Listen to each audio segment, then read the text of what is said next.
Semi automatic வச்சுருக்க கஸ்டமருக்கு இந்த ப்ராப்ளம் கம்பல்சரியாக இருக்குங்க. உள்ளே எவ்வளோ தான் தண்ணி ஊற்றினாலும் தண்ணியை வெளியே போயிட்டே இருக்கும். அதுக்கு ரீசன் பார்த்தீங்கன்னா, உங்களுக்கு வந்து ட்ரைன் செலக்டர் நம்ம பண்ணாமையே ஆட்டோமேட்டிக் தண்ணி வெளியே போகும். இல்லை வாஷில் வச்சாலுமே தண்ணி வெளியே போகும்.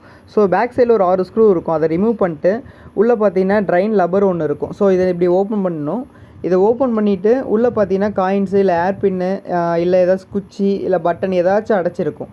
அப்படி அடைச்சிருந்துச்சுன்னா அதை ரிமூவ் பண்ணிட்டு நீங்கள் மறுபடியும் போட்டு பாருங்கள், இந்த ப்ராப்ளம் ரெட்டிஃபை ஆகும். சப்போஸ் இப்படி ஆகலைனாலுமே உள்ளே இருக்கிற லப்பர் பார்த்தீங்கன்னா ரொம்ப ஹார்ட் ஆகிடுச்சுனாலையும் உள்ளே வந்து தண்ணியை வந்து ஸ்டாப் பண்ணாகுது. அது ஒரு ப்ராப்ளம் இருக்கும். இன்னொன்று உள்ளே இருக்கிற ஸ்ப்ரிங்கோட டென்ஷன் வந்து நமக்கு ரொம்ப இதாக இருந்துச்சுனாலுமே ப்ராப்ளம் உங்களுக்கு வந்து தண்ணி வெளியே போயிட்டே இருக்கும். ஸோ இந்த ப்ராப்ளம்க்கு உங்களுக்கு நீங்களே சர்வீஸ் பண்ணிக்கலாம். இந்த லப்பர் உங்களுக்கு ஏதாச்சும் வேணுனாலுமே கீழே தெரியும் நம்பருக்கு காண்டாக்ட் பண்ணுங்கள். இதை நம்ம வந்து கொரியர் பண்ணலாம். தேங்க்யூ.